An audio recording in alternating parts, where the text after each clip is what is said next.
Welcome to The Golden Shadow, the podcast about psychology, philosophy, myth, mysticism, and mystery. My name is Arran Rogerson. And I'm Alyssa Polizzi.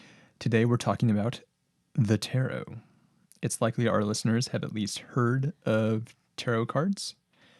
There's been a surge in popularity, I think, with tarot in the last 5 years, maybe the last 3 years especially. But it seems to be something that people are talking about a lot. I've been surprised how many individuals that I've encountered through philosophy groups on the internet who are interested in tarot or are using tarot. But for those who are unfamiliar, what is tarot? The tarot is a deck of 78 cards in its most simplest form. It always must have that system of 78 cards that encompasses a set of symbols and imagery and themes that are explored throughout the entire deck. So if someone's kind of waving around, a playing deck and calling it the tarot, or a deck of like 60 cards and calling it the tarot, or an oracle deck and calling it the tarot, it is in fact not, because the tarot has a long history and it's made up of very specific parts to truly be called the tarot. Okay, so you're implying that there are many decks that people might be using and they're not all tarot. Yeah, because I've actually encountered this, and I find it kind of interesting that someone's pulling out, say it's a deck with animal pictures, and it's just kind of like courage, and it's got a line on it, and it's like, oh, well, that's not actually the tarot. But there are many forms of kind of more modern expressions of the tarot. But as we'll get into, to really use the tarot and the sort of contained symbolic system that it is made up of, one must have a deck of these particular 78 cards. Okay, so how is the tarot used? What is it that people are tapping into when they're buying these cards and discussing them on the internet? Yeah. What's happening there? Well, I think that what's interesting about the tarot is that it's a highly personal and unique tool that people kind of integrate into their life in different ways. But ultimately what's happening is a connection to a symbolic system, cards that represent archetypal expressions. And it contains these characters that seem very familiar or situations that you can relate to. So what's happening when people utilize the tarot is they're often connecting to a kind of collective experience, and anybody can pick up the tarot and draw a card and actually find some part of their own personal narrative within the cards themselves. What is the origin of tarot? Where does it come from? Ooh, good question. It's somewhat debated, but I always like to stick to the classical understanding that the tarot came up in Europe in the 15th century or so. We have some decks from Italy in the 1400s, and there's development basically throughout the next few hundred years of the tarot moving through Italy and France, and eventually getting to mostly to England, where it then kind of got integrated into some secret occultist societies, and that's where it really started to take the edge that we kind of understand today of the tarot. And the deck that most people are probably familiar with, which is the Rider-Waite-Smith deck, has its origins in the Hermetic Order of the Golden Dawn, which was a secret society kind of spiritualist occultists, and they utilize the tarot as a tool of meditation and reflection and introspection as kind of part of their initiation process. One would actually create their own tarot deck, and that is probably the one that you've seen in many areas of pop culture, movies, shows, in different stores. It's highly imagery-based deck. Right, so we have an image, as you said, in pop culture of the fortune teller, or the strange old woman with the crystal ball, and she's pulling cards. And people might have that association with tarot. Yeah, it's true. I think partly that comes from the deck moving through different parts and different societies within Europe, a lot with kind of like Romany Gypsy, different parts of Italy where we see it sort of utilized in this way that is more divinatory and more fortune-telling base, and certainly also in America and a lot in the 90s, we see the use of the cards in this kind of like psychic reader style, but truly if we at least scale back to the heart of the Rider-Waite-Smith lineage, it was a tool not used for that in any capacity, really. It was more of a tool of meditation and introspection, and used to kind of raise consciousness, raise your awareness. Okay, so that's what we're going to be talking about today is that use Yeah. of tarot. So a tool for self-reflection or a tool for meditation, as you Yeah. said. I think it's a good way to phrase it. Yeah.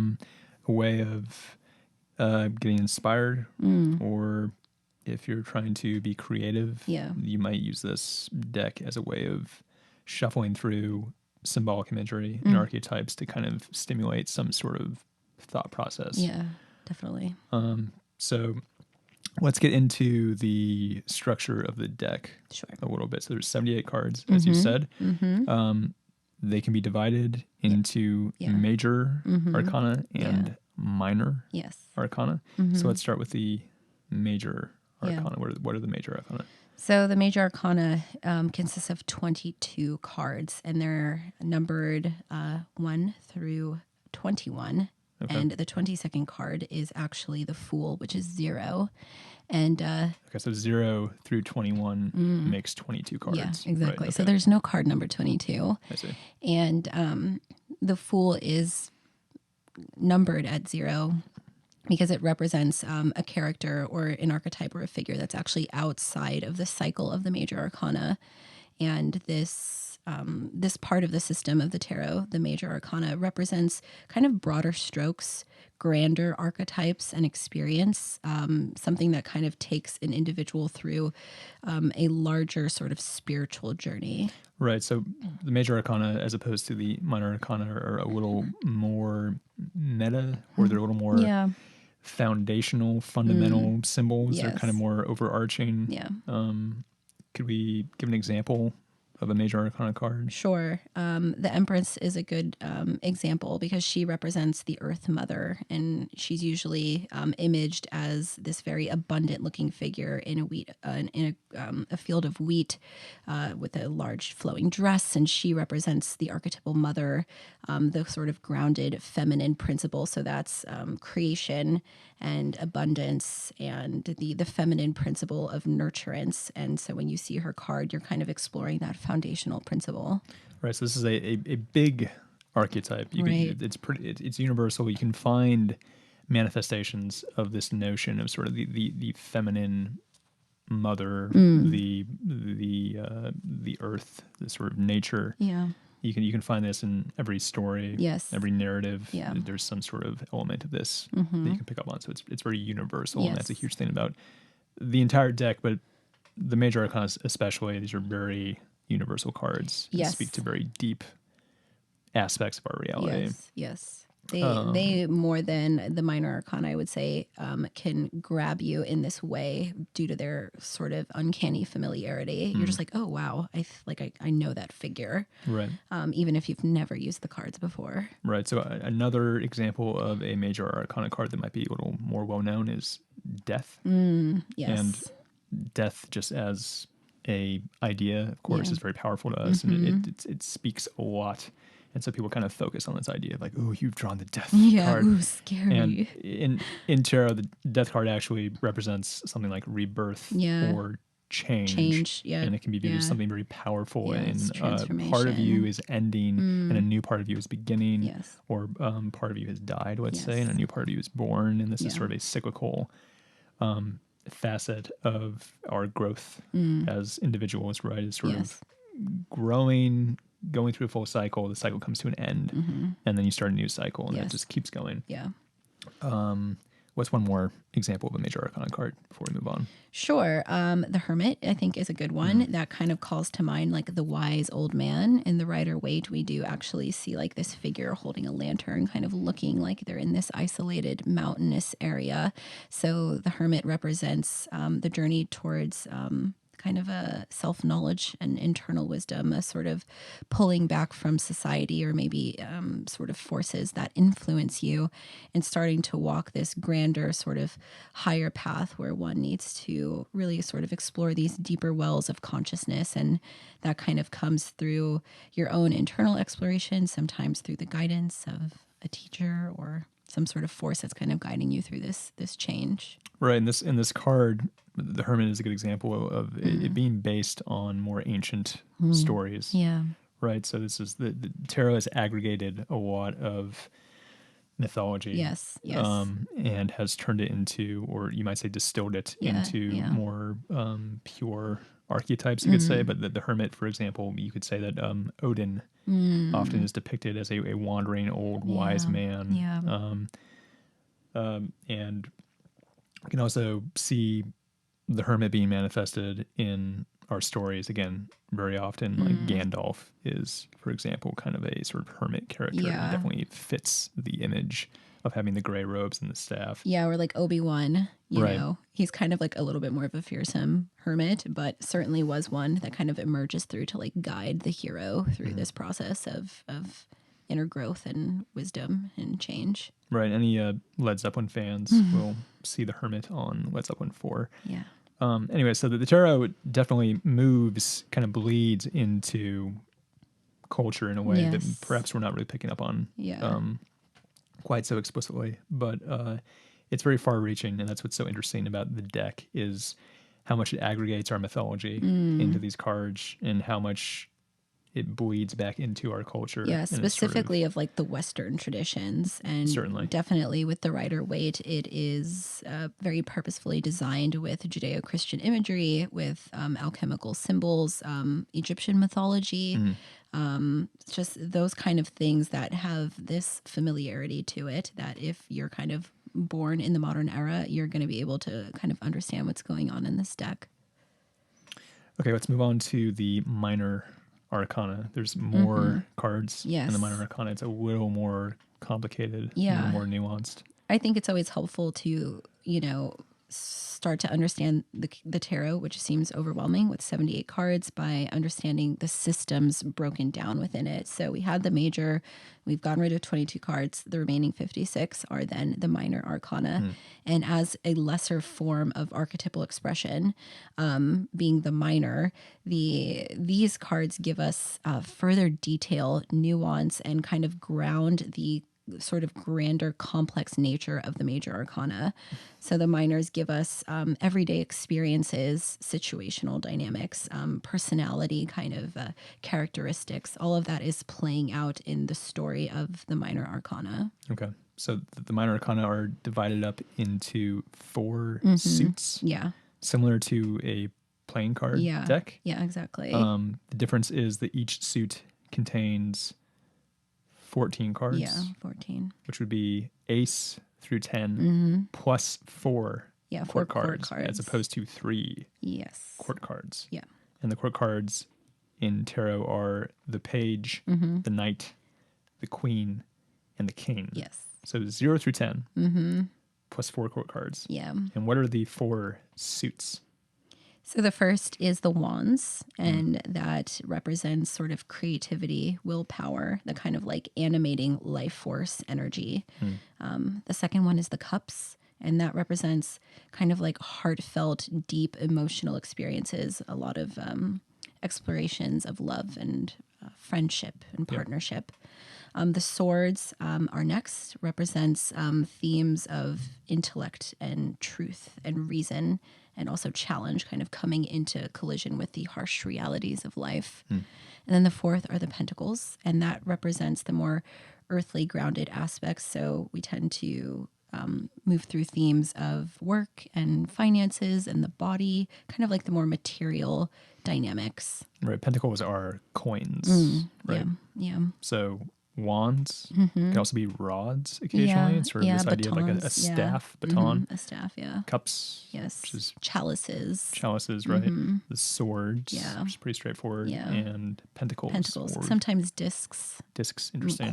Coins also. But this notion of money, perhaps, or materials, or something like that. We also have the 4 elements that are represented. So that can be helpful too, that we're seeing this matching up of systems within the tarot as well. And depending on the deck you use, it can sometimes be a little bit different, but wands, for the most part, is fire, and cups are water, swords are air, and pentacles are earth. So that means 4 suits, each with 14 cards, Yeah. is 56, 56. cards. So that's the Minor Arcana. Let's Yeah. pull a few Minor Arcana just Sure. to sort of illustrate how these cards differ Sure. from the major. Yeah. So the first card is the Seven of Pentacles. Okay. This shows a figure who's standing upon what looks like a rake or a hoe, and they're looking at a garden that's full of pentacles. So kind of looking over the field of their labor. Maybe there's some contemplation going on here, a feeling of possible harvest that's coming soon but hasn't quite been reaped. So this is a card usually where an individual is taking some time to kind of assess and look over a situation to maybe reground it. We're dealing with that earth element with the pentacles, and there's a feeling of what are the roots that have been laid and what has how are you bearing the fruit, and how is that kind of coming into reality, and is it where you want it to be? Is there a possible shift or change or new direction that you can take this? There is a sense of almost hanging in a little bit of that limbo between choices, but at the same time, this card kind of represents the ability to take stock of what has happened, how things are going, and possibly make some shifts and changes if need be. Okay. Let's do another example. Okay. So we've got the Ten of Swords. This is an intense card for anyone. Very iconic, stands out. Yes, Definitely. look it up if you're listening to the podcast. It shows an individual with 10 swords piercing their back with a dark night sky and the sun breaking the horizon. Right. So they're lying on the ground Yeah. as if they're dead. Yeah. Unclear, but Yeah. it's a person on the ground, 10 swords stabbed in the back Yeah. with a dark sky Yeah. in the background. What do you think of this card, Arran? The swords are more brutal Yes. than the other suits and usually are speaking to some sort of struggle or wounding or deep pain. So this individual on the ground with the swords in his back is representing in some sense an end Yeah. to a cycle, perhaps. It's also the number 10. It's important to add this element in, is that the Minor Arcana are telling sort of a story Yeah. through their numbers. So if you start at ace and you go from 1 to 10, the ace is 1, excuse me, from 2 to 10, it is telling sort of a story. Yes, and so it that is. this card, the 10 of swords, is sort of the end of that Yeah. story. There's in a sense. completion here. There's a completion there. And so this might represent some sort of intellectual or rational completion, some sort of truth that has come to fruition. Maybe it's come out. Yeah. A realization. A realization. Yeah. And that realization has resulted in part of you having to end, let's say. Yeah. Maybe you've faced the truth of the situation that you're in, or your relationship, or your work situation. Maybe you've come to this conclusion that is over, and the pain of that transition is being felt very viscerally. Yeah. The swords being that element of truth makes us face the harsh realities of life. And in the Ten of Swords, it is something has come to an end, but your journey through that experience is one that has left you wounded. And in some ways, this card is saying, it's certainly time to move past this. You don't want to keep carrying all of these swords in your back. In fact, like how true is that? How realistic is it? Is it just like emotional wounding that you just can't seem to shake? Maybe it's like an illusion of a pain that isn't quite as deep as it truly is, but it's one that's ultimately saying it's time to sort of face that this cycle has come to a close. And although difficult, there's kind of like the sun is rising, and that new day brings new potential. How about a court card? Yes, that's a good idea. Let's look at the Queen of Wands. So she represents the feminine principle of the suit of wands, which is all about the fire elements, creativity, will, passion, excitement, being very connected to your sort of internal power. So your expression of your desires, your ability to really know what you want and to go for it, and to me, the queens always sort of represent an internal mastery. It's a kind of more feminine, principled expression. So it's a little bit softer in nature. It kind of connects them more to relational dynamics, kind of interconnected emotions with other people. So she might be the one who encourages you to feel that strength and self-awareness and excitement at your own potential and your own unique expression, just as she senses it within herself. So she kind of feels her own power and then desires to lift that up in other people. So kind of interacting with that character, you feel her passion, her intensity, her fieriness, and it's an encouragement to sort of embody life as she would, that it might sort of help guide you through a process. Okay, well, there you have it. There's just some examples of cards in the deck. That's kind of the structure of the deck. So I think what's important to explore is what's happening. Yeah, what's going on with tarot, and why are people attracted to it? That's one question. Yeah. A more difficult question is, why does tarot work? Yeah. Let's say, and I think that anyone who is considers himself to be a rational person, someone who would say is very scientifically oriented, has a certain worldview that is pretty secular, I would say, is not always, but usually going to hear something like, oh, I bought a deck of tarot cards and I've been using them. They're gonna scoff at that. They're gonna say, well, that's bullshit, and like it's fortune telling isn't real. Yeah, and wasting what your could time. possibly be happening? Why waste your time with that? It doesn't do anything. And so we have to ask, what is tarot? What's the appeal here? Why are people? Why would anyone buy a deck? Sure. For any reason, let's say. Sure. Well, personally, I feel that the tarot gets people back in touch with this natural orientation that we have as humans for narrative and story and archetype. And it plugs you into a system that's highly refined. As you said, it's like a distillation. Right. So especially when you use the classic decks, you're kind of entering into this like archaic space, and it's kind of like lighting that up within you.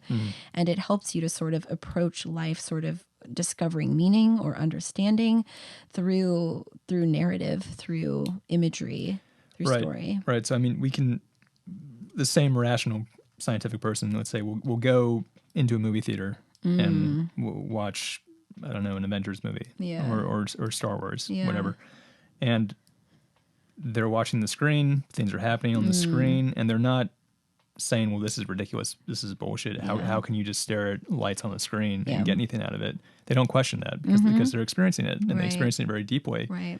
And you have to wonder, what is happening when we watch a movie that is different than using tarot? Certainly. It's not really different. Yeah. You're tapping into archetypal structures of our reality. Yeah. The narrative structures, the hero's journey, this whole perception of symbols and characters and music is, again, a different realm of this, but it still taps into there's all these symbolic things that are interacting to produce meaning. Yes. A lot of meaning. Movies can be very meaningful to us. And tarot is not a movie, but it's still tapping into the same facet of our psychology, which is the shuffling of symbolic imagery in order to produce meaning. Yeah. And it's simply in the form of a deck of cards. Yeah. Which creates this whole different, interesting dynamic. Yeah, I think it helps people approach aspects of their life in a way that disarms the situation. And, for everyone listening, I utilize tarot both in my own personal life, but also professionally. And it is an incredibly powerful tool to get a conversation started around something that feels difficult and sticky and kind of like, you've got that resistance to it. But when the narrative starts to come together and an individual can piece those aspects of their life together, utilizing the cards or sort of me guiding them through that process, it seems to open people in a way that they didn't expect, and in a way that I find incredibly fascinating. Right. So there's something sub-rational happening, something that's more plugging into the unconscious. Yeah. And you can ask someone to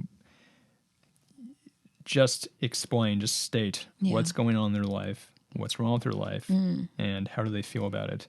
And people often don't know what to do in that situation. Yeah. They don't know how to tap into that sort of beneath the surface realm of their being. Right.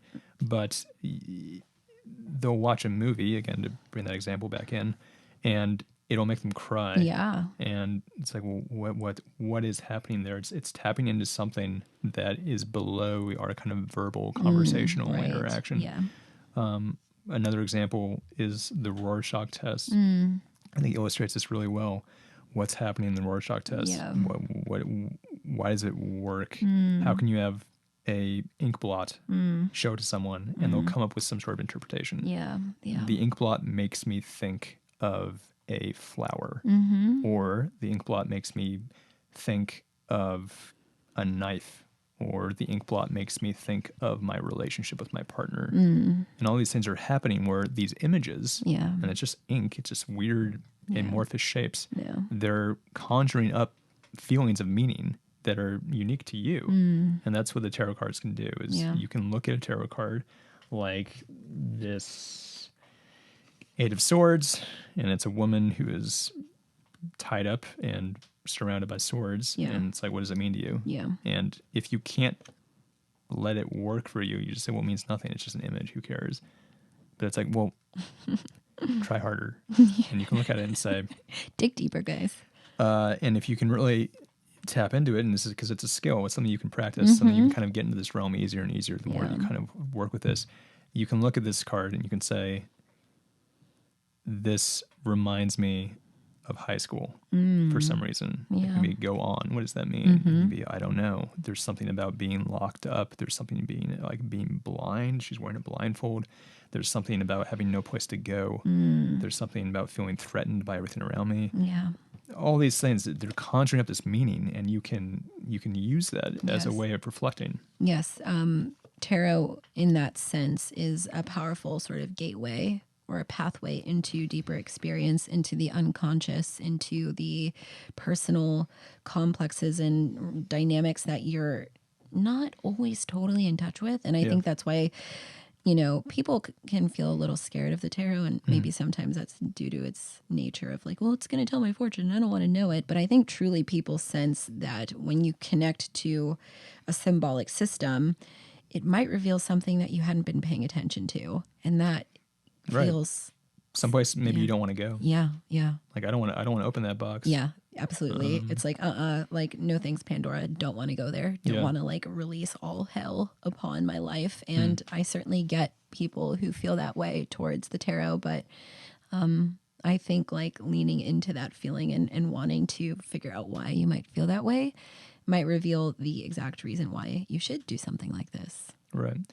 So why don't we try some example polls? Okay. So let's actually try using the deck in the way that someone might use the deck. Sure. To illustrate what's going on here. Sure. Because still, if you have familiarity with tarot, you might understand what we're talking about. Yeah. If you are unfamiliar with tarot, you probably still are kind of wondering what the hell we're talking about. Sure.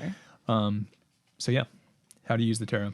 Sure. So hypothetically speaking, maybe you've recently had a disagreement with your partner and you're feeling kind of, torn up about it. And, there was all this tension, you got emotional and they got emotional, and it's been hard for you to reflect on it. So you come to the tarot. You want to just do a little bit of that digging. You want to look at, what should I see here? You might ask yourself, what should I reflect on in regards to this situation? And then, you pull the cards out and you pull them at random, and you pull this card, the Two of Cups. And the Two of Cups shows in two individuals, a man and a woman, each offering up a cup to each other at an equal length. So they're facing each other face to face. They're each extending out a hand with that cup, and above them is the caduceus of Hermes, which is the staff of Hermes with the twin snakes, and a lion head with these big wings. So it's this big red lion, and these two individuals sort of staring into each other's eyes. And this is a card of partnership. Yeah. It's a card of vulnerability. It's a card of trust. We talked a little bit about the cups. So those are about emotional dynamics, relational aspects, love, romantic feelings, And this is a card that really reminds us of all of the choices and all of the challenges that we enter into when we come into partnership with people. Sure. And the ways in which we kind of have to navigate those situations and ultimately ask ourselves, am I connected to a truthful, vulnerable, honest, open part of myself? And am I extending that to another? Because when I do, you really do connect and join into union with someone in a powerful way. So it's a card that for this individual might remind them that despite this hiccup that this fight has caused, that this is someone who they deeply value, that when they really kind of look at the grander picture, that this is someone who they want to keep fighting for because they find that Two of Cups moment with this person. And it's really their choice to kind of navigate this and hold on to that truth that this is a relationship that brings great joy and love and contentment, and certainly also raises each other up into a better place.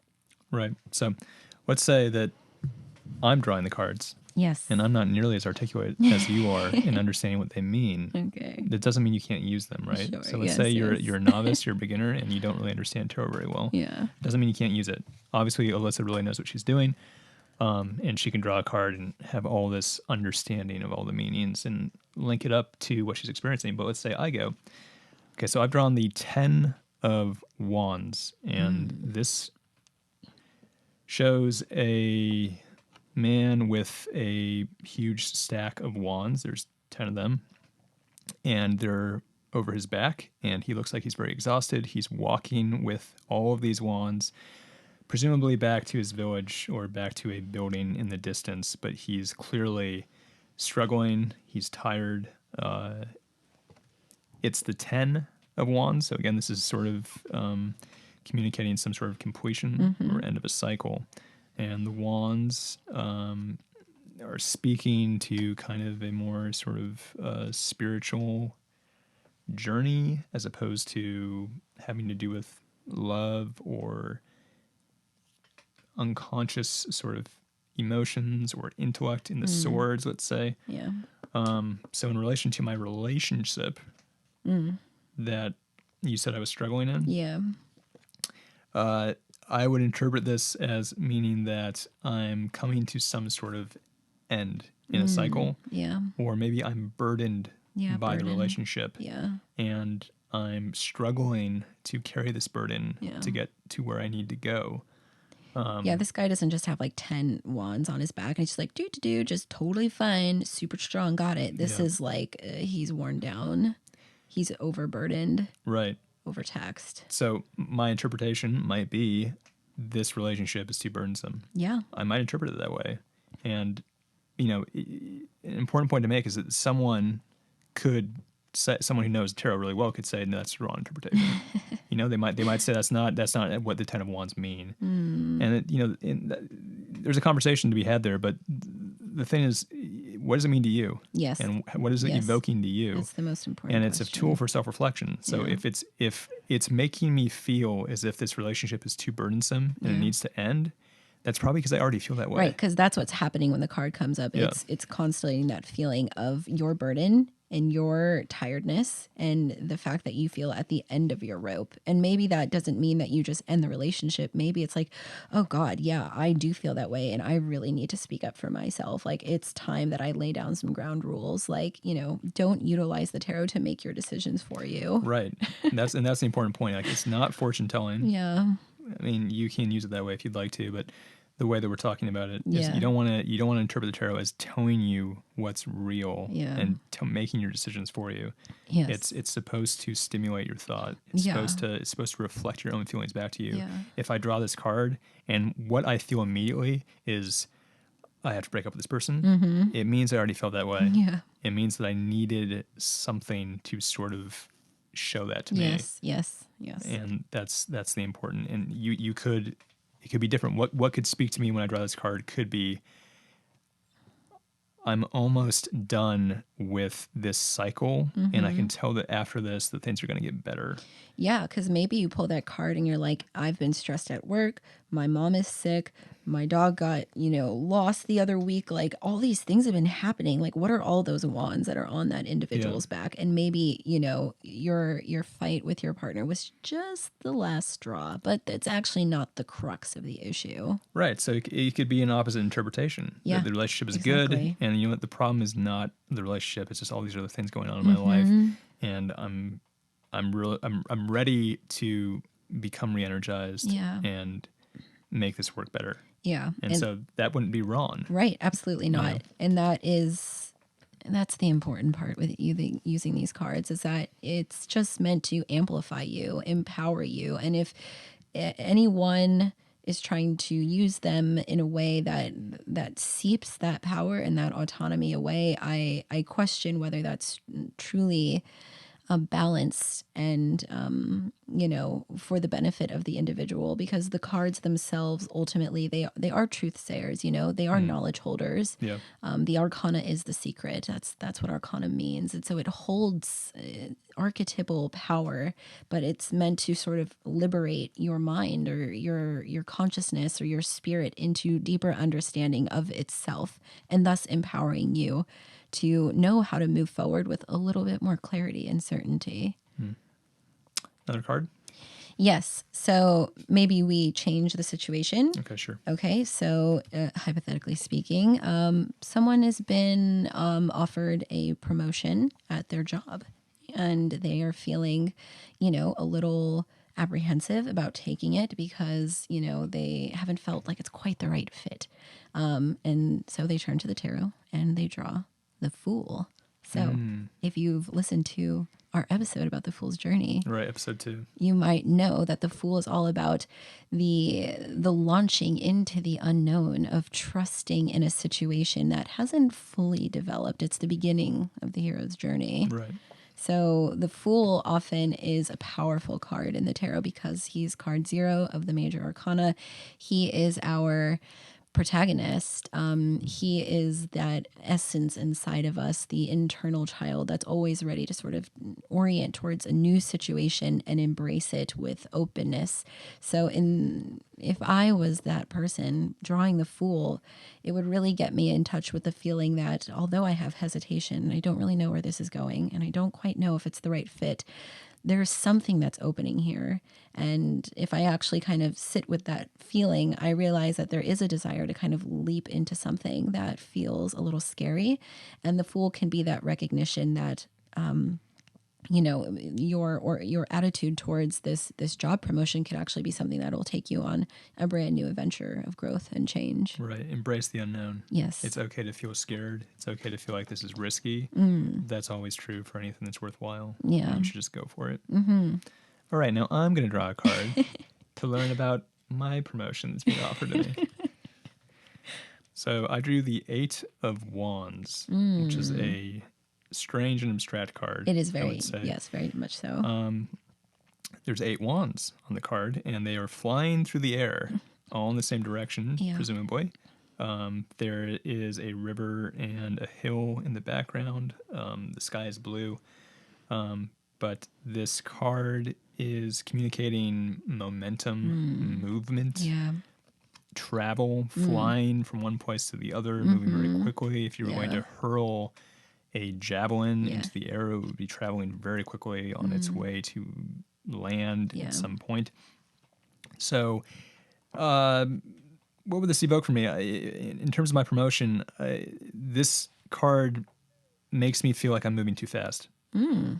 That's how I might interpret this. There's too much momentum. It feels quick. I'm not sure where it's going. It feels unsafe in some way. Flying through the air, where am I going to land? And that would reveal to me that I actually do not feel good about this promotion, and perhaps I shouldn't take it. Yeah. That could be one interpretation. Yeah. And that wouldn't be wrong. No, absolutely not, because this card, it's meant to evoke, as you said, that sense of speed and movement and things developing very, very quickly. And sometimes that's exciting. We're dealing with that wands, that excitable sort of dynamic energy. And it feels like you could just hop on and just be taken for a ride. But you might not be ready for that. Right. So feeling that coming from the card, evoked by the symbolic nature of the wands flying through the air, Yeah. informs you of kind of where you're at. It helps you kind of reorient to the situation. Let's try drawing 2 cards at the same time Okay. for a prompt. Okay. So prompt number, what is it? 3 at this 3. point. Okay.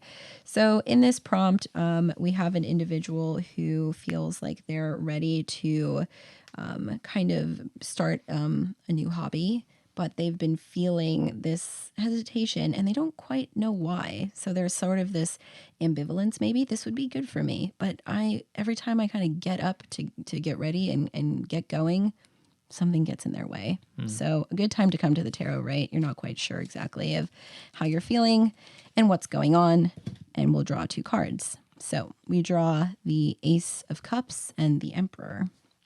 So the aces in the tarot represent the opportunity sort of blossoming into reality. And it always kind of is a herald of some sort of a boon, an opportunity, something that can really take hold in your life. But the tricky part about the aces being that first step into the Minor Arcana is that we can lose the opportunity if we let it sort of pass us by. All of the aces require grounding into reality.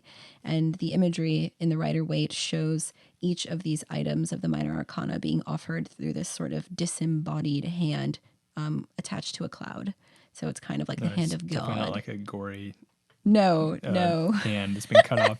Bloody. This is a beautiful, like godlike, Yes. mystical hand Yes, reaching yes, through the mystical. cloud, offering. You something see it to a you. lot in alchemical imagery. So this evokes that principle of the sort of universal patterns moving. Here is God kind of dropping something into your lap, and here we have the blessings and the offerings of the cups, which kind of fills you back up emotionally, kind of opens up the emotional flows. It makes you feel kind of connected to something very deep and powerful, and possibly even, spiritually awakening within you. If you've been feeling kind of stuck or depressed, getting that emotional dynamic flowing again might feel really great. So here we're kind of tapping into that situation with the individual that if they were to really ground what's happening, that their desire to get their creative hobby started, it will likely lead to them feeling probably less depressed, kind of more happy, more joyous, as is often associated with the cups. And to kind of pair that with the second card, we have the Emperor, which is the archetypal father. So we're looking at authority, command, structure, rules, taking an active approach. And so to me, this is like a really obvious answer. It's like saying like, you need to create some structure. You're lost in whatever is going on right now. And the Emperor is the pathway towards laying a foundation and stepping into like an archetypal energy that allows you to feel powerful again, to feel like you know where you want things to go. And when that happens, the ace is grounded in that place, in the structure of the Emperor, and things can begin to flow. Right. So all these cards can be used in conjunction with each other. There's no, obviously there's set templates that people use. Sure, yes. When they are pulling tarot cards, Yes. they might always do 3 cards. They might decide to do 6 cards where there's 3 pairs, and the pairs are linked and have some significance. Yeah. I've always found it to be pretty fun to kind of just make up random templates and try to derive meaning from them, because it's really infinite.